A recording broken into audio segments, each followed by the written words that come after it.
Tengan un cordial saludo, somos el grupo 4 y este es nuestro laboratorio 2. Soy la Cruz Misaiconía de la carrera de Bioingeniería. Los materiales que se nos asignaron fueron 2 bobinas de Hermos, fuentes DC, un sensor de corriente, imanes, sensor de campo magnético, el interfaz de LabQuest y cables. También se nos dieron datos en las que fueron 3 corrientes de distintos valores de 1.5, 2 y 2.5 amperios y distancias de separación de 12 centímetros y 5 centímetros. Para el experimento 1, nuestros objetivos fueron medir el campo magnético producido por la bobina de Hermos, así estimar el número de vueltas usando la ley de Biot-Savart y comparar los resultados teóricos y experimentales y obtener el porcentaje de error respectivo. Así, el procedimiento experimental. Primeramente medimos el diámetro interno y externo de la bobina para hallar su radio. Luego configuramos el Logger Pro en tomas de 100 muestras por segundo, en eje vertical de -5 a 5 militeslas y de un selector de rango de 6.4 militeslas. Luego conectamos la bobina fija mediante un cable a la fuente que debe tener las corrientes asignadas. Luego colocamos el sensor en el centro de la bobina por 6 segundos. Si el resultado es negativo, invertimos el sensor. Por último, utilizamos las herramientas estadísticas para obtener el valor promedio y de esta manera guardamos en un TXT o CSV la data obtenida. De igual forma con el offset, simplemente que en esta ocasión vamos a hacer con la fuente apagada.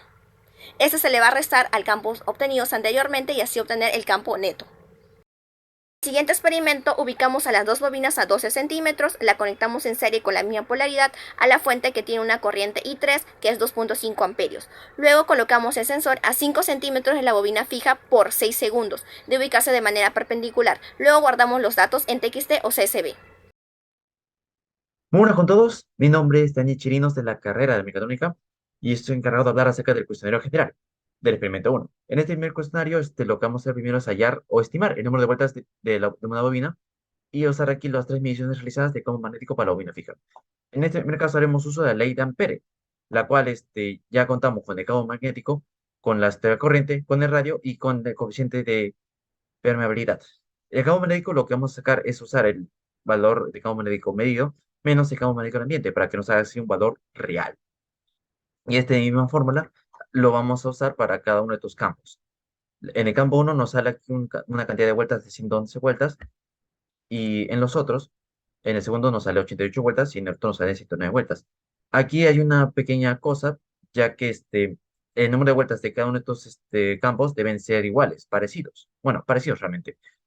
Pero aquí como hay uno que nos sale más pequeño comparado a los otros, pues en este caso tomaremos el número de vueltas mayor, que sería 111, ya que ese valor no nos podría tener tantos errores de cálculo y, y tampoco ninguna confusión.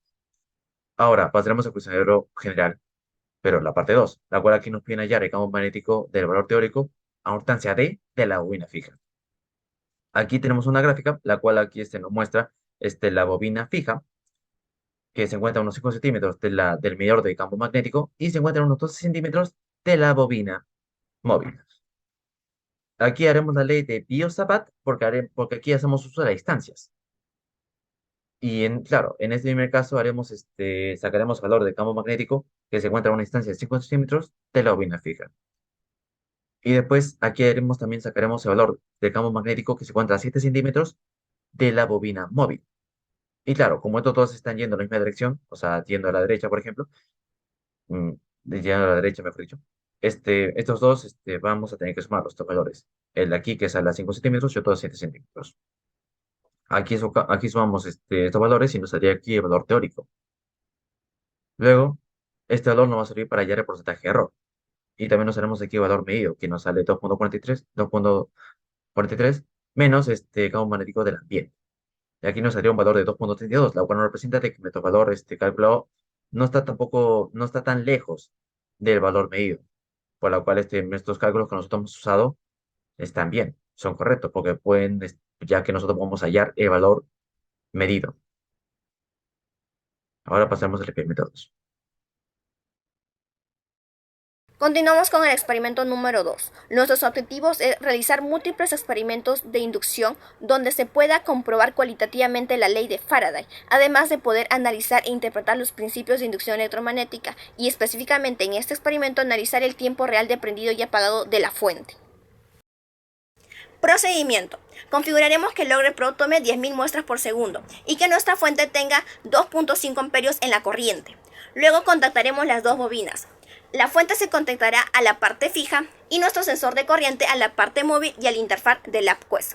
Luego colocaremos nuestro sensor de campo magnético en el centro de la bobina móvil y de ahí haremos el proceso de prendido y apagado de nuestra fuente y así obtener los 4 picos de prendido y los 4 líneas de apagado, y por último guardaremos nuestra data en extensiones CSV o TXT. Referente a los experimentos adicionales, usaremos imán, cuerda, cable, bobina Helmholtz y sensor de corriente. Conectaremos el sensor de corriente a la bobina y en esta ocasión no usaremos la fuente. En el experimento 1 haremos girar el imán en el centro de la bobina. Como sabemos, los imanes tienen un polo sur y un norte. Entonces podemos observar que se forma una corriente inducida con forma gráfica sinusoidal. El segundo experimento consistirá en introducir y sacar constantemente de manera repetitiva el imán por dentro de la bobina y podemos observar a través de la gráfica que también se forma corriente inducida. Hola, me llamo Jordan Galanova y soy de la carrera de Ingeniería Mecatrónica. Continuando con el experimento número 2 acerca de la inducción magnética, tenemos el cuestionario, el cual nos pide el tiempo en que le toma llegar a la fuente de 0 voltios a un voltaje estable y explica los dos métodos utilizados para producir fe inducida. Aquí tenemos la gráfica del experimento que se pudo realizar. Y para responder a la primera pregunta, seleccionaremos 2 puntos o 2 momentos en los que la intensidad de corriente sobresale. Una de ellas es cuando vale 0.275 amperios, la otra es cuando vale 0.475 amperios. Para iniciar a calcular este tiempo necesitamos saber el campo magnético. Sabemos que esta es la forma del campo magnético y esto lo separamos en 2 partes. Una la que llamamos B y la otra también la que se llamará I, que representaría la intensidad de corriente. Finalmente, el campo magnético va a ser igual a B por la intensidad de corriente. El voltaje inducido, como sabemos, va a ser igual al número de vueltas por la derivada del flujo respecto del tiempo. Y el flujo magnético va a ser igual a B por la intensidad de corriente por el área, por el coseno que forma el área o el vector área con el campo magnético, que en este caso sería 0 grados. Queda el voltaje inducido como, o la FEM como, menos el número de vueltas por B por el área por la derivada de la intensidad respecto del tiempo. Y por ello sabemos que la intensidad va a ser igual al voltaje entre la resistencia. Despejando la FEM, tenemos que la intensidad de corriente inducida por la resistencia va a ser igual a N, o el número de vueltas por B, por el área, por la derivada de intensidad con respecto al tiempo. Ahora, la derivada de la intensidad lo podemos poner como variación de intensidad con respecto a la variación del tiempo. Además, sabemos que la variación de esta intensidad va a ser igual a la intensidad final menos la intensidad inicial. En este caso, la intensidad inicial va a ser igual a 0 amperios.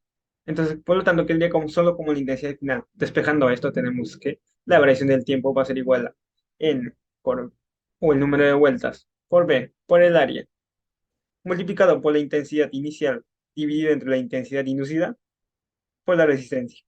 Reemplazando los valores que tenemos aquí, como se pueden ver, para el caso número 1 tenemos que la variación del tiempo es igual a 0.025 segundos y para el caso 2, 0.014 segundos.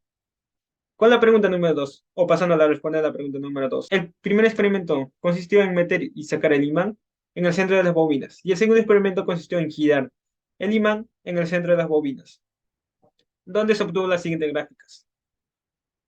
Y para saber dónde se obtuvo mayor FEM, debemos tener en cuenta lo siguiente, que la intensidad por la resistencia va a ser igual al voltaje inducido. En este caso la resistencia va a ser constante. Por lo tanto, quien tuvo mayor intensidad va a tener mayor voltaje inducido. Analizando las dos gráficas, observemos que donde se obtuvo una mayor cantidad de intensidad de corriente es en el experimento número 2, donde giró el imán. Para finalizar con el laboratorio 2, quien les habla es Ana Chumbe Díaz de la carrera de Ingeniería Industrial. Primeramente voy a presentar el cuestionario específico que nos dice que con respecto al experimento 2, usando las dimensiones medidas de las bobinas, calcular el campo magnético del centro de la bobina móvil, producido por la bobina fija cuando la fuente está encendida. Comparar dicho valor con el valor medido y determinar el error experimental. Para ello, hemos definido la fórmula para el campo magnético y para el error experimental. También hemos colocado los valores de la permeabilidad magnética, de la corriente, del número de vueltas y el radio que anteriormente fueron definidos. Entonces, con dichos valores, lo que vamos a hacer es reemplazarlos para el campo teórico y nos arroja un valor de 2,723 militeslas. Para el campo experimental, hemos hecho una diferencia del campo medido menos el campo del ambiente, obteniendo un valor de 1,8913 militeslas. Ambos campos van a ser reemplazados en el error experimental para poder hallarlo, que nos da como un valor de 30,54%, lo que significa que existe un desvío alto del valor calculado del campo magnético teórico con respecto al experimental. En la parte de las observaciones, las fuentes de error experimental que observamos durante los experimentos, primeramente fue el cálculo del diámetro de las bobinas, ya que al momento de hacer la medición interna y externa del diámetro, existió un error de certidumbre de los instrumentos usados. También el pulso del compañero que se encontraba midiendo el campo magnético y la posición en la que colocó el sensor. Por último está la variación del campo magnético del ambiente, que varió a lo largo del experimento e influyó en el campo final medido. Y si pudiéramos regresar al laboratorio, lo que haríamos de manera distinta sería realizar repetidas mediciones del diámetro y del campo magnético de las bobinas para poder garantizar una mejor exactitud al momento de obtener los resultados. También distribuir correctamente el tiempo de pruebas que íbamos realizando para evitar errores en la recolección de datos, ya que contábamos con un límite de tiempo en el laboratorio. En las conclusiones, para el experimento 1 tenemos que gracias a las mediciones realizadas en el laboratorio, se logró calcular el campo magnético producido por las bobinas y también estimar el número de vueltas de la bobina utilizando la ley de Biot-Savart. También obtuvimos un porcentaje de error experimental de 2,32%, por lo que podemos decir que el valor experimental es similar respecto al valor teórico. Por último, para el experimento 2, como conclusión, tenemos que se logró determinar el tiempo de prendido y apagado de la fuente utilizando la ley de Faraday, y que la fe inducida será mayor cuando el campo magnético inducido varíe. Esta afirmación comprueba la ley de inducción electromagnética, es decir, la ley de Faraday. Y eso sería todo con respecto a nuestro grupo. Muchas gracias.